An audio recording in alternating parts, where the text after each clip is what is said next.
आपल्या भारतात ना अशा काही परंपरा आहेत ज्या हजारो वर्षांपासून अगदी अविरतपणे सुरू आहेत.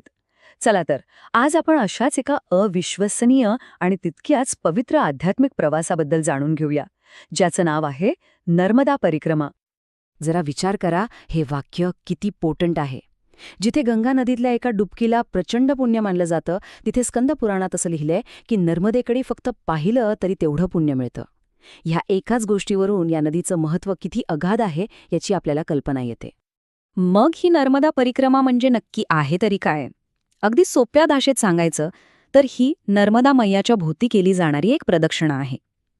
पण ही फक्त एक यात्रा नाहीये, हा एक संकल्प आहे. स्वतःला आतून शोधण्याचा, स्वतःला तपासण्याचा आणि स्वतःला शुद्ध करण्याचा एक मार्ग आहे. पण नर्मदेला इतकं पवित्र का मानलं जातं याचं उत्तर मिळतं तिच्या उगमाच्या पौराणिक कथांमध्ये, ज्या तिला थेट भगवान महादेवाशी जोडतात. असं मानलं जातं की भगवान शिव जेव्हा ध्यान करत होते तेव्हा त्यांच्या घामाच्या एका थेंबातून नर्मदेचा जन्म झाला. म्हणूनच तिला मोठ्या प्रेमाने शिवकन्या म्हणजे शिवाची मुलगी असंही म्हणतात. आणि एक इंटरेस्टिंग गोष्ट म्हणजे असंही म्हटलं जातं की स्वतः गंगामाता एका काळ्या गाईचं रूप घेऊन वर्षातून एकदा नर्मदेत स्नान करायला येते, स्वतःची पापं धुण्यासाठी.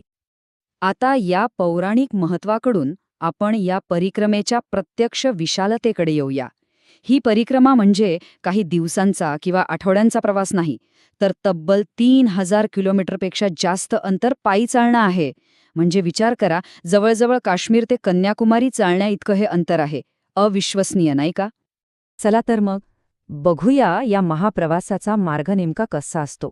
ही यात्रा कुठून सुरू होते आणि कशी पूर्ण होते? या यात्रेचा मार्ग ठरलेला आहे.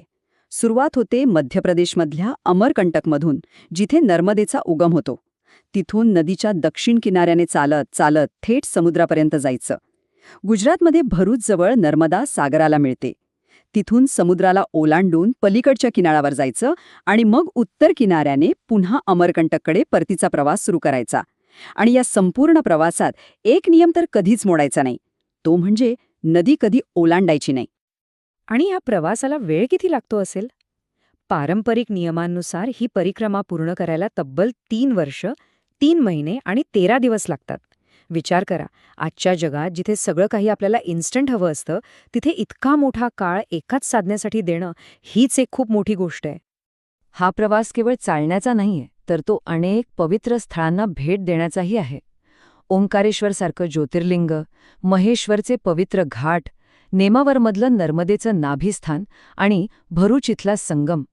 प्रत्येक ठिकाण यात्रेकरूच्या श्रद्धेला आणखी घट्ट करतं.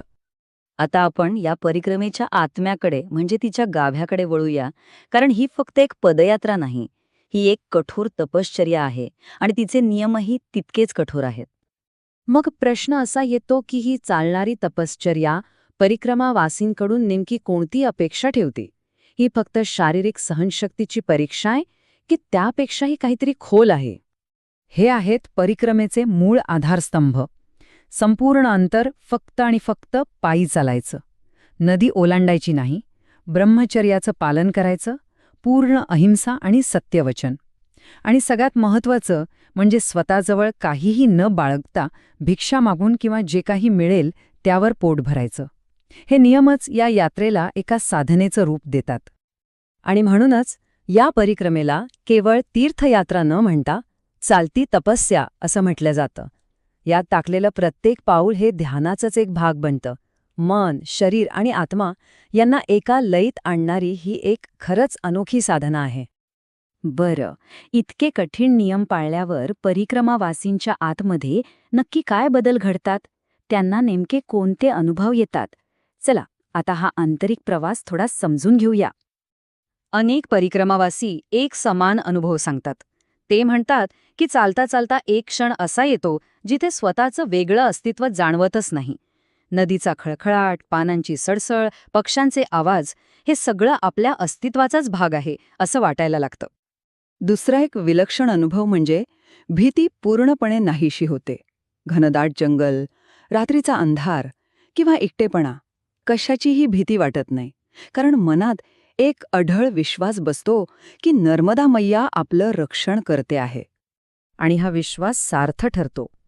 परिक्रमावासी सांगतात की जेव्हा मदतीची खरी गरज असते तेव्हा ती कुठून ना कुठून येतेच. कुणीतरी जेवायला देतं, कुणीतरी राहायला जागा देतं. असं वाटतं की नर्मदा माताच वेगवेगळ्या रूपांमधून आपली काळजी घेत आहे. या सगळ्या अनुभवांचं अंतिम ध्येय एकच आहे, अहंकाराचा नाश.